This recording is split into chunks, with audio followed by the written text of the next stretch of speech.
Hi, welcome to a very basic overview of how domestic violence in the home affects youth as they enter into adulthood. I'm Takara Wilson, and I'm the program specialist with the Tennessee Delta Prevention Team here at the Tennessee Coalition to End Domestic and Sexual Violence. And Delta Prevention just mainly focuses on increasing protective factors while decreasing risk factors that are associated with intimate partner violence. So as we get started, I want us to go over a few objectives and make sure that we cover some basics that include a definition of domestic violence and then some examples of domestic violence and what that looks like in a home where youth are exposed. We'll also talk about some outcomes of that exposure, as well as identify some trauma responses. We'll then go into a few prevention tips for those who have been exposed from a young age to domestic violence, and then wrap up with the effects of domestic violence as you enter into your adult life and how to still overcome those effects in your adult life.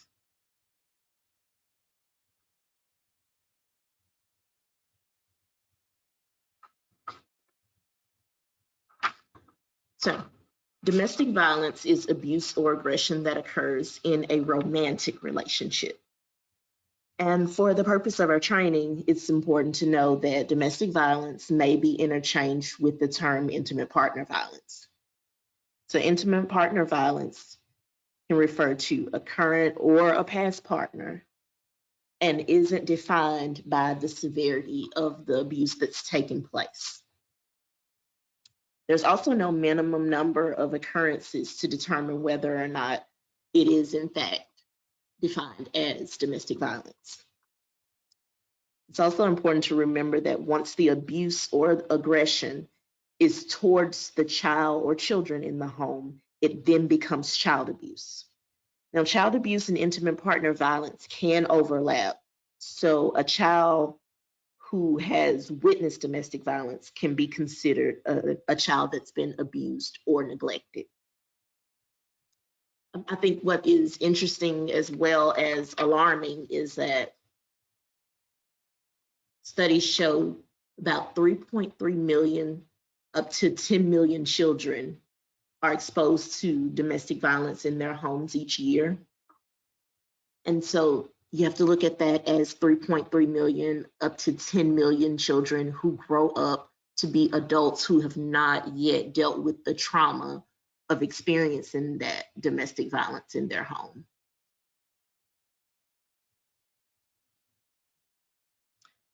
It's a good time for a reminder, a couple reminders, that here in Tennessee, everyone is a mandated reporter under state law. Okay, so any person with reasonable cause to believe that a child is being abused or neglected must, under law, immediately report to the Tennessee Department of Children's Services or even to your local law enforcement agency. If you are making a report to the Tennessee Department of Children's Services, remember that that report can be made by phone or online. And you are able to remain anonymous when making a report. You are not required to provide any information about yourself. Also, I just want to give a reminder that today we'll be talking about the effects of domestic violence on youth that are living in the home where the domestic violence is taking place. But everyone is affected by domestic violence, even if you don't have a personal relationship with the abused or with the family where the abuse is taking place. I've previously spoken to a person who just happened to be the neighbor of someone who was experiencing domestic violence. And that person disclosed to me that they began to have some issues with trauma around just living next door. That person mentioned that they would have anxiety around the times of day that the abuse normally occurred. And they would start to even stay away from their own homes during the time where there was normally abuse happening. as a way to avoid it. And they didn't even personally know the family that was being affected. They just lived next door. So let's go into some ways that youth can be exposed to domestic violence. So the first of those ways would be seeing their mother threatened, demeaned, or battered. And I want to make sure that I point out that it does not have to be the mother. It can be the father or any caregiver that is in the home with that child, anyone that that child relies on to take care of them. Another way would be being in the middle of an assault. Now, this could be because the abuser intends for this to happen. They use it as a form of manipulation, or because the child tries to intervene in the domestic violence that's occurring. Now, keep in mind, this is when the domestic violence moves into a space of clearly being child abuse, whenever the child is directly involved. Also, overhearing conflict and battering. So, a child doesn't have to see the domestic violence occurring to be affected. Hearing abuse and not seeing abuse is in no way a protection against the abuse. Seeing the aftermath. So that would be seeing their caregiver bruised, or even seeing the trauma reactions of the caregiver after the abuse has occurred is still exposure to domestic violence for you.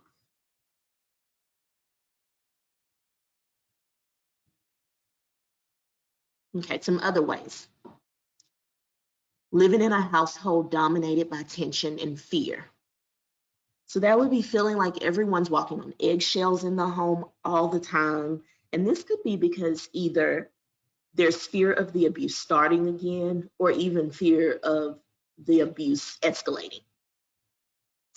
Being raised by parents whose ability to care for them is compromised by domestic violence. And this could be when caregivers are so preoccupied in their cycle of abuse that they just simply aren't able to provide even the most basic of needs for the child or the children that are living in the home as well. Another is being used and manipulated by the abuser to hurt the battered parent. So there's a few ways that that could happen, but something as simple as telling a child that they don't have certain things or can't have certain things because of the actions of the abused parent is a form of manipulation, just blaming the victim. And lastly, suffering the consequences of economic abuse. And I think this is one that we probably don't have enough discussion about. And this one would be basically if there's one parent in the home, or the abuser is the person that is always in control of the family's finances, and they only allow the abused parent to have access to so much money per week or per month. Now imagine if one of the children in the home has an unplanned need, like they need medical attention, they get sick, they go to the doctor, there's a prescription that's needed. That child may go without getting the prescription that they need because the abuser is unwilling to provide extra funds to the other parent who's being abused, and therefore there's no money to pay for the prescription that the child might need. So again, once something like this happens, then it moves from exposure to domestic violence to being child abuse, because that would be considered neglect.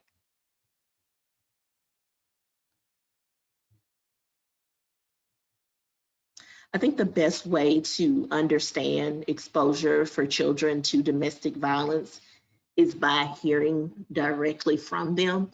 And so I'd like to show you a video that covers the thoughts of children or their perspective growing up in a home where there's domestic violence.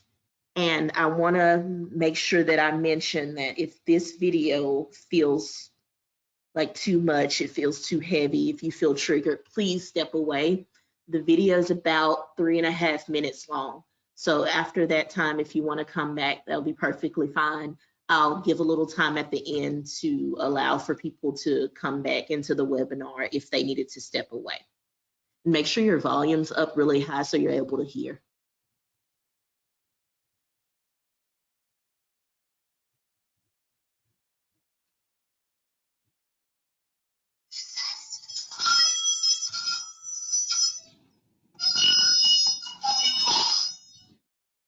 I was 14. My stepdad hit my mom. And he hit me. My mom handed me the phone and told me to call the police. We went to his house. And then my mom got mad at me and said we could have figured it out. That's the first time I was shocked. My dad pushed my mom.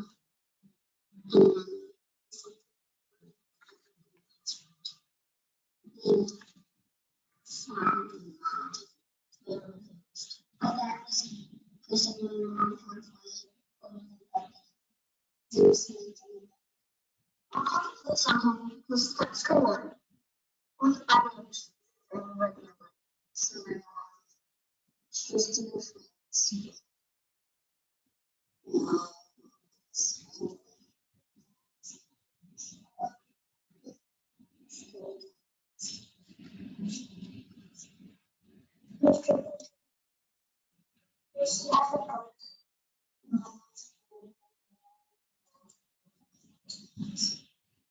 This is when you feel when your parents are fighting. Uncomfortable, mad, sad, scared. Run away. Guy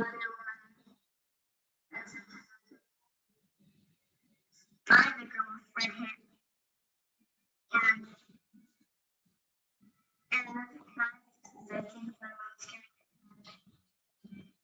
When I was younger, I tried to get in between them so that everyone would see the light. I encouraged them. I just thought, I just think so. When I go around being and clean up the rooms, just like it. Sometimes it's hard to go to the house. And 1, 2, 3. Sometimes I cover my ears like this. And they don't know. So I put my ears to one and try to stop them. So it's hard to clean. So kids are making some cooking.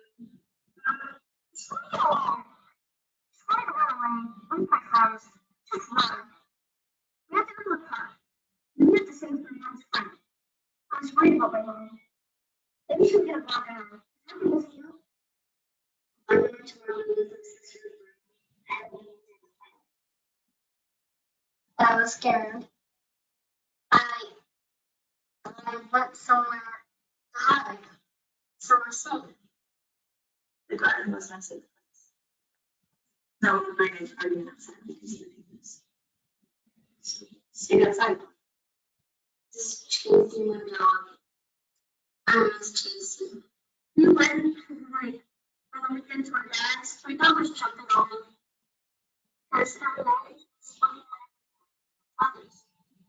I wish my mom would find a true mom. She thinks she's too old. Maybe I could, maybe I could make instead. Maybe I could set them up something for them. Like, and stuff. And I get back to them.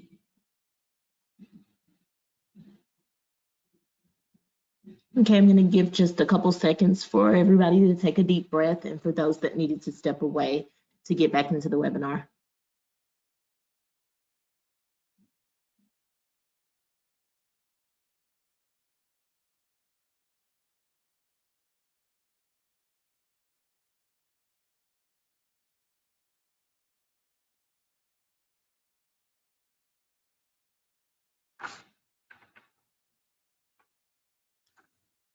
So there were a couple things in this video that stuck out so much to me.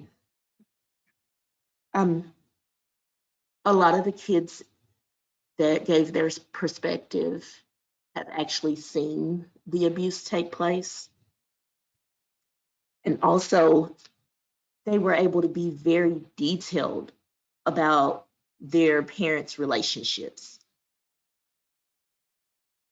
One mentioned that the abuse was occurring because their dad was always drinking. Or another mentioned the number of breakups their parents had when they were small. This tells me that they have not been shielded, even in some cases when the parents think that they are shielding them from the abuse or that they don't know exactly what's going on. They have a better understanding of what's going on than their caregivers might think.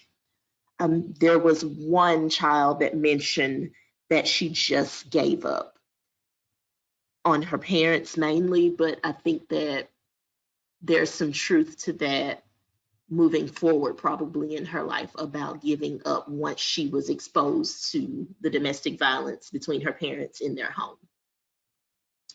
Videos like this are always really difficult to watch, but I think one of the things that we should hold on to and remember is that children are resilient. And it is so helpful for them to have stable adults in their life to maintain some of that resiliency. I think it's always important to remember that in order to keep moving forward in this type of work. Domestic violence is absolutely a form of trauma and is definitely a contributor to ACEs as well, or adverse childhood experiences. And I won't go too deep into that. There's some great trainings out there that cover ACEs, but I'm sure most of us have experience with it or have heard of it. But adverse childhood experiences do impact lifelong health and opportunities that youth are exposed to.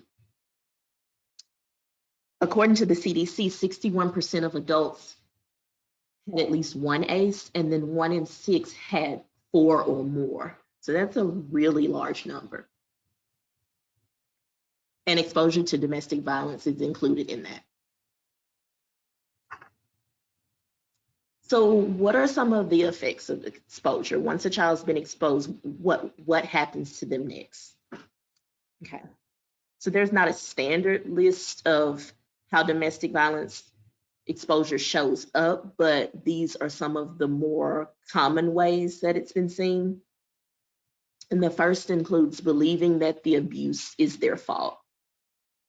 In the video, a lot of the kids wanted to take responsibility. One child mentioned if he could just do something for them, like get them some punch, that maybe they could get back together and like each other again.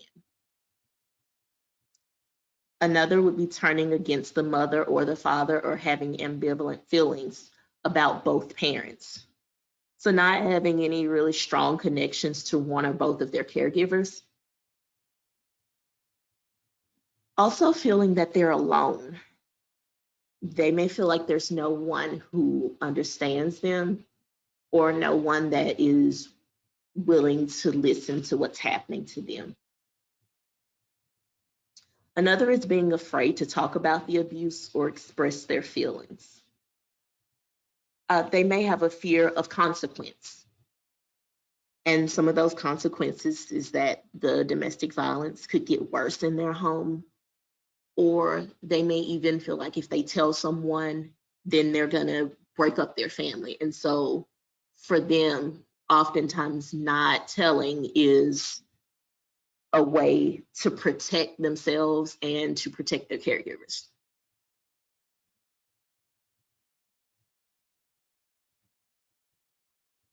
So other effects to exposure of domestic violence: developing negative core beliefs about themselves and about other people. And of course, we know these core beliefs determine how a child sees the world around them. They might feel like there's danger around every corner. Developing unhealthy coping and survival reactions. And some of those reactions can also lead to behavior problems. believing that the world is a dangerous and unpredictable place.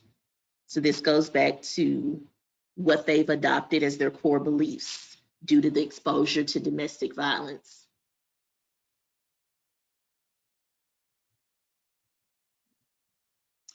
This could also bring up some trust issues because they feel like everything and everyone is unpredictable. Also, being isolated from people who might find out about the abuse. Again, I mentioned that they might feel like they are protecting their families by not telling. And in order to make sure that they're not telling, they just simply stay away from anyone who's outside of that bubble, who's outside of that circle or that home where the domestic violence is in fact taking place.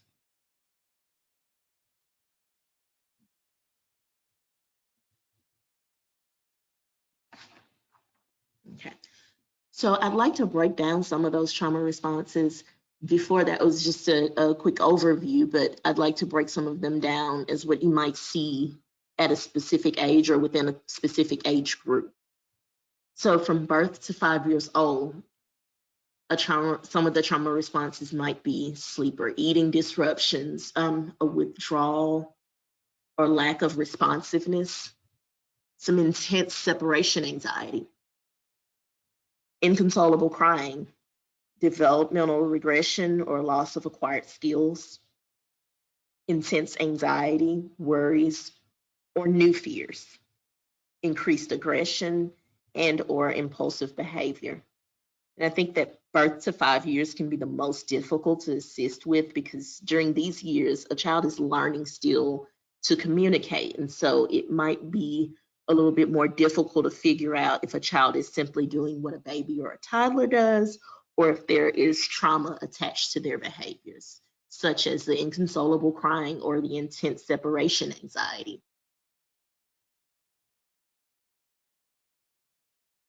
Ages 6 to 11, some of those trauma responses would include nightmares, sleep disruptions, aggression and difficulty with peer relationships in schools, difficulty with concentration and task completion in school, withdrawal and or emotional numbing, and then school avoidance and or truancy. So 6 to 11 is also a critical time because this is when so many children are labeled. Truancy, along with their inability to connect, can cause issues with learning, and then children can be labeled with learning disabilities that really aren't even there. It's just that they're dealing with issues at home and they don't know how to voice that, or they simply just can't concentrate on their schoolwork because they are so worried about what's occurring in their home while they're not there, or what's going to occur in their home when they return. And then the last age group would be the age 12 to 18 group. And this is when antisocial behavior develops. There's school failure, there's impulse or reckless behavior, such as continued school truancy, substance abuse, running away, involvement in violent or abusive dating relationships themselves, and depression and anxiety, as well as withdrawal. And so this is an age where school might be becoming an afterthought.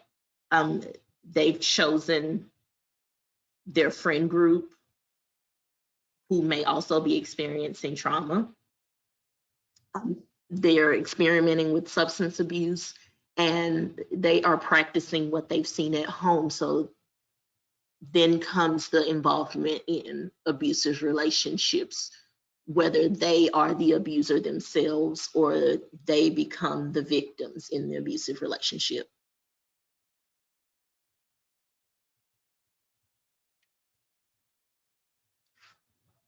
Okay, so how do we prevent these things from happening?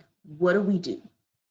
And the most basic of solutions is simply support.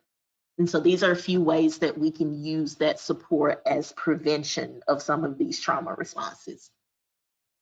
So the first would be to listen to you. They are absolutely the experts and the best historians on their own lives and what they need. Be honest and don't make promises. Make sure that you're honest about how you can help and even how you can't help. Kids are pretty resilient, as we mentioned, but they can often handle truths better than we think that they can. And so we want to make sure that we continue to be truthful with them, but also while making sure that those truths are age appropriate. Let's not sell them any fairy tales about what we can do for them or how we can change things for them. Tell them exactly what you are able to help them with. Seek community resources, whether those resources are through school, after school programs, even faith groups. Because the more support the child has who's going through any type of domestic violence exposure situation, the better their chance of not recreating that same environment in their own adult lives with their own families. Build coping skills. So find out what the child likes. Goes back to listening to them and finding out what they like, help them explore those likes and make sure that they have a connection to them as long as they are positive coping skills. Help them to create a stable environment as much as you can. And I know this could be difficult when it pertains to their home life, but they may be able to find those stable environments through those community resources of faith communities, after school programs, and even sports. And last, restore some sense of normalcy whenever possible. Be as available to that child as you are able to be. Discuss potential dangers or dangerous situations and how they can avoid them.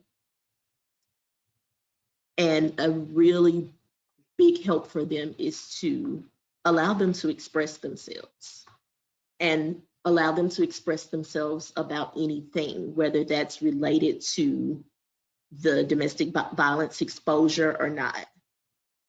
Allow them to have a safe outlet.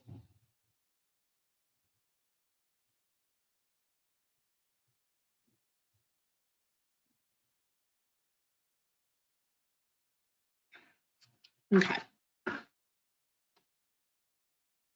So a lot of times, even with those best efforts, the effects of domestic violence exposure as a child can still show up in adult lives. And so I want to show you guys one more video that deals with that a little bit and shows what that can look like.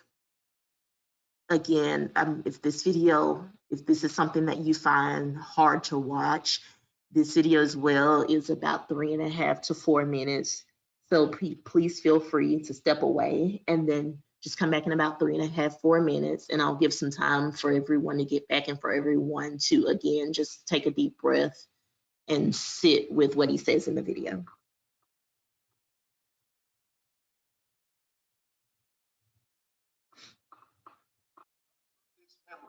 My father hit my mother in the face as hard as he could. And I remember seeing her on the floor. And then looking at me, this giant of a man who I thought was. He says he wants you. And all I can think,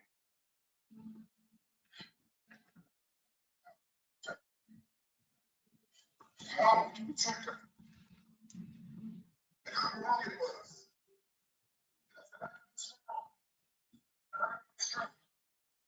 So, and every time he said, scared.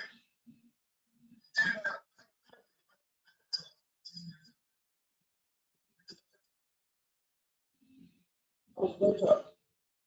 Life, bring sound, bring it. And it was a nightmare. We lived a nightmare for years.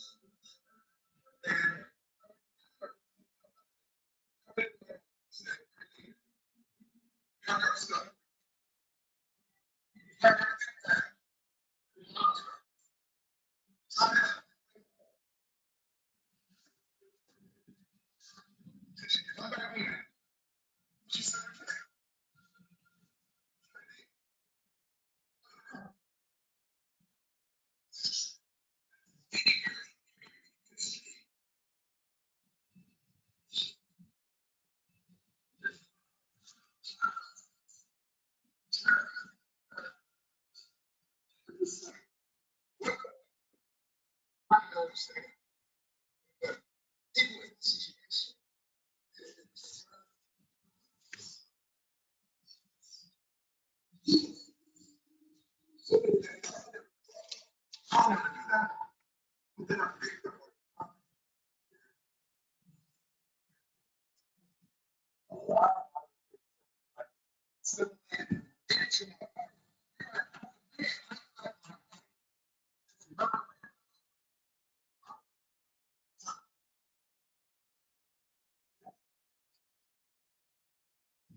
Okay, I'm going to give just a little time for, again, people to take a deep breath and for those that needed to step away to join us.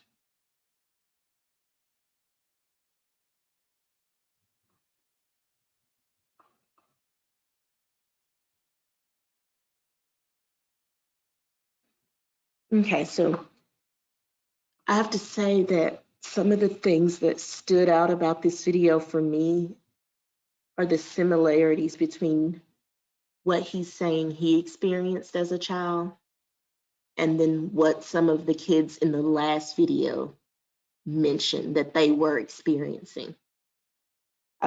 He referred to his father as a giant of a man, while the children in the other video referred to their abuser or as a monster. I also noticed that he mentioned wanting to protect his mother. He again took on responsibility to stop the abuse that was happening in the home. Whereas in the other videos, some of those kids mentioned that if they could just make the domestic violence stop, so more responsibility taken on by kids who should never have to do that. And one more thing that I noticed was that he mentioned experiencing hopelessness. And it reminded me of the young girl in the last video who mentioned that she gave up. So it's almost like hearing the same story from several people. It's like talking to one person. They've all had these same thoughts and gone through these same experiences, which is so unfortunate. But for those of you who aren't familiar, the gentleman in the video, his name is Terry Crews, and he's an actor. And another thing that I found interesting is that in the video, he mentions he was never physically abusive to his wife, but his exposure showed up by him yelling at his young daughter as if she were an adult man. Now, for Terry Crews, that is how the abuse showed up, but there's lots of other ways that exposure to domestic violence shows up for adults, even after they are out of that environment. So, some of those ways include violent behavior due to a belief that violence is an acceptable coping mechanism. So, simply put, they've not learned anything else. And so, forms of abuse become their go-to response for dealing with any type of stress or anger or fear that comes up in their adult lives, especially if they've not been exposed to a different way to do things or had any type of assistance in healing from what they were exposed to as a child in domestic violence. They are more likely to abuse alcohol and drugs. So alcohol and drugs essentially help them to numb some of the feelings, maybe the feelings of stress or anger or fear that they are experiencing. And so obviously that is not a healthy coping mechanism. They are more susceptible to mental health issues. So they might experience PTSD and depression. We mentioned that in that 12 to 18 range of developing anxiety and depression. And this can unfortunately lead to suicidal thoughts in those adults.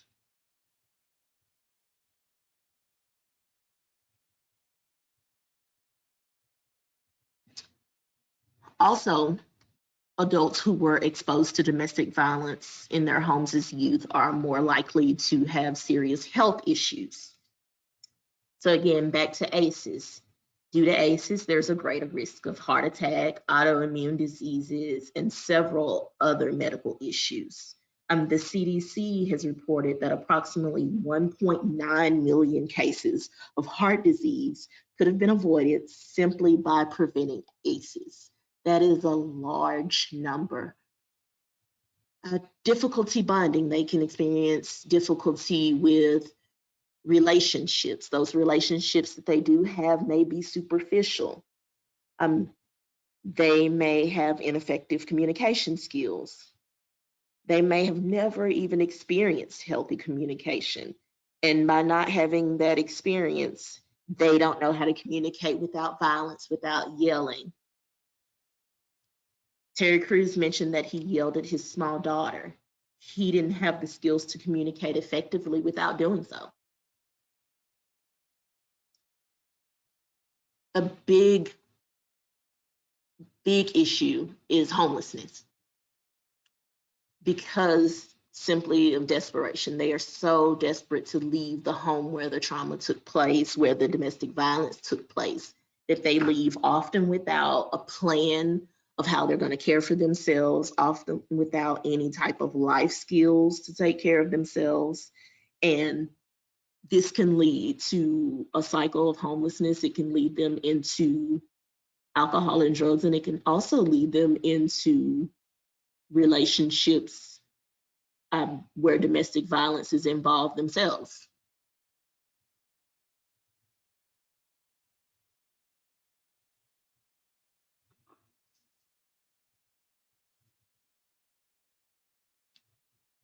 So now that we've gone through, what that trauma looks like, how it can show up in adult lives, let's talk about how we can overcome some of that. How do we build resilience? How do we make this better?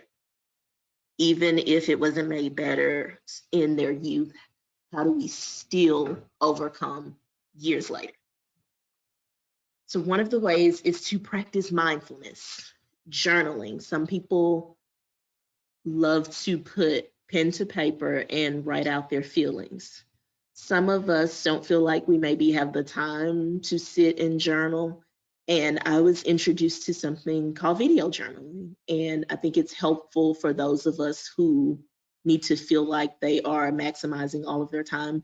And all it is just creating a video of yourself. And instead of writing down your feelings, you just talk about them. So it's something that can be done while you're taking care of other chores or you're multitasking.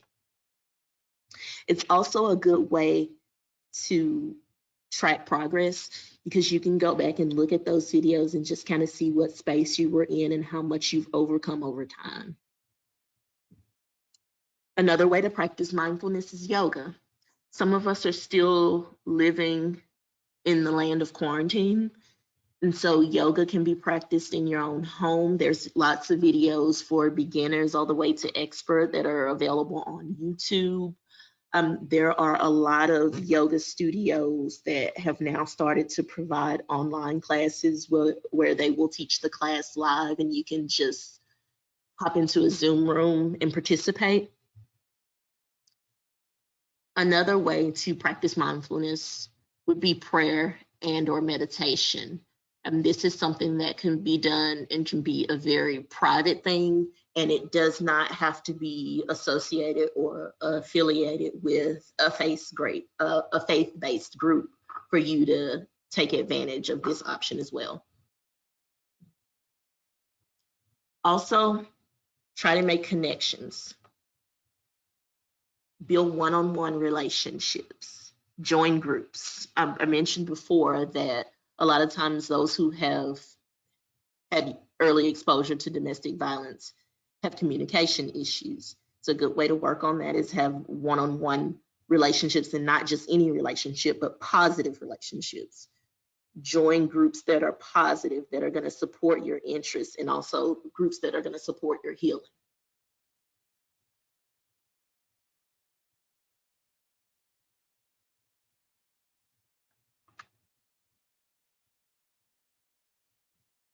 Other ways to build resilience would include taking care of your body.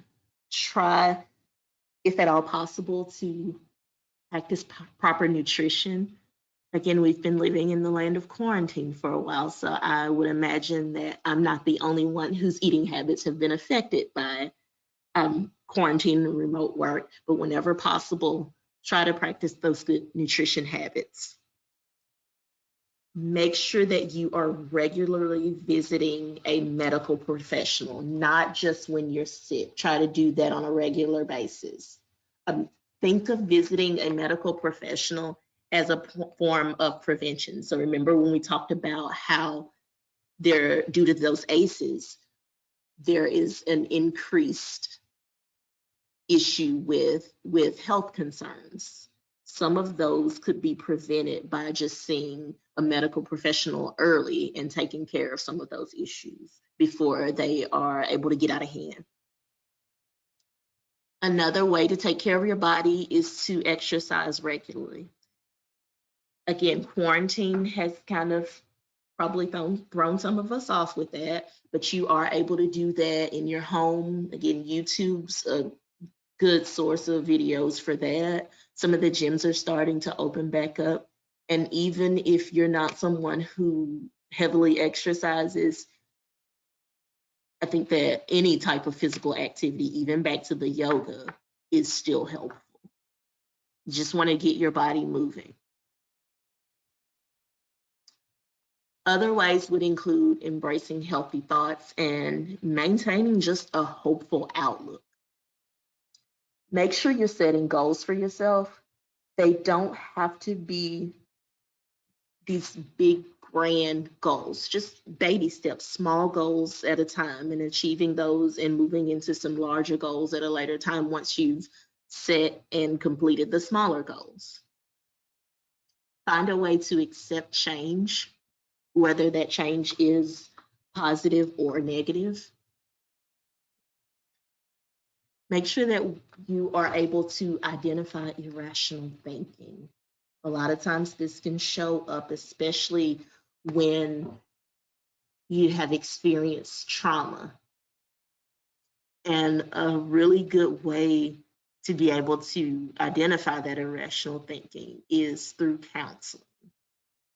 Make sure that you are taking advantage of professional mental health services. I've heard a saying before that venting to your friends is not the same as counseling, so make sure that you are speaking with a professional if necessary. Also, I think it's really important to not give up if the first counselor that you find isn't a good fit, it's okay to shop around. If you don't mesh well with the first counselor or the second counselor, try again until you find something or someone that you feel is a better fit for you. Okay. And as we are wrapping up, I'd like to show you guys another slide.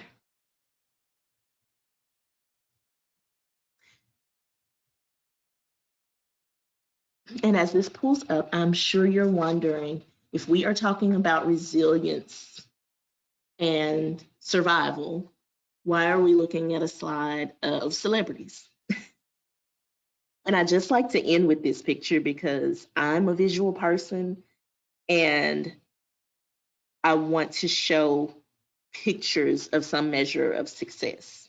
One thing that all of these celebrities have in common is that they grew up in homes where they were exposed to domestic violence between their caregivers. Okay.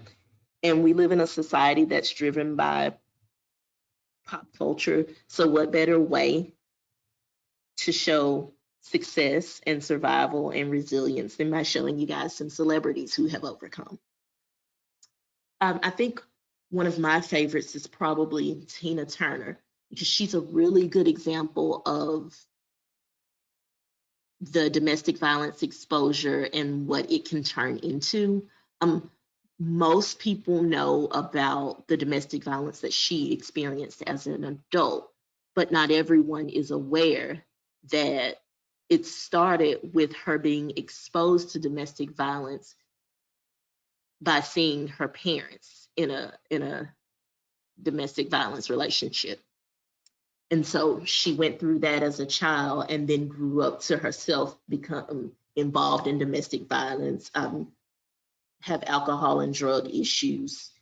And then she was still able to overcome, have extreme success, and then still be able to live a full, healthy, and somewhat positive life, even after all of the years of her own abuse and then exposure as a youth.